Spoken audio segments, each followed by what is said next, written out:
This is a rocket I'm making for Canton Valley High School near Leesville Lake. Down south of Atwood is a high school called Canton Valley. Their mascot's the Rockets. So I've, I don't know, done half a dozen or so high school mascots for different schools in the area, and used to start getting known for doing those, and they called me, said, "Hey, can you build a rocket?" I said, "Sure." So that's the plan. Some people have offered me other spaces that were just, I appreciate the offer, but they were unusable. If I can't get a workbench into the building, or I can't weld because the whole thing's constructed of wood, it's not something that I can use for this kind of art. And it's made me reconsider whether or not I can continue making this kind of art. I can't. Without a space, I don't know if you caught any of the show over at John Strauss's. I had in February or March a show at John Strauss's, and I don't need all this to build art, so I'm not going to stop making art. It's not the issue. Public art, you need space, materials, equipment. This is a sculpture for Minerva Area Arts Council. It's memorializing William Powell, that grew up in Minerva and graduated from their high school, as a tie-in to their Athletic Hall of Fame.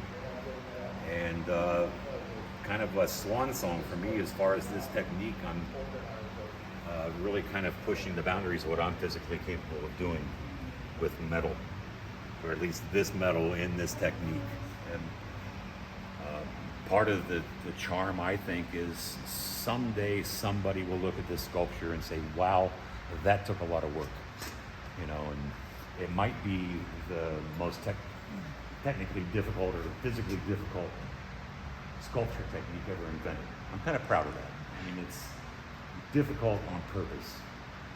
What makes it so challenging and difficult compared to what you've done before? Oh, just this is all hand bent by a torch. So, for instance, I probably have more than 2 hours in this piece of steel that will represent the bottom of this jacket that will come out here. I know I have 25 hours or better just in this lion face, and it's the Minerva Lions, and I thought it would be a fitting tribute to Mr. Powell to say that he was lion-hearted, and to put a literal lion where his heart ought to be. So it's just time and effort. It takes a lot of time and effort to turn pieces of metal into knots. Silly the amount of labor required to make art in this manner, and I'm proud of that. There's a bit of ego involved with saying that there aren't. You would ask me earlier how many people you're getting these jobs, because there aren't that many people who are doing it. That's true, but nobody is doing this. Nobody on the planet, as far as I'm aware of, and I look and study a lot, are willing to spend the time on this kind of technique.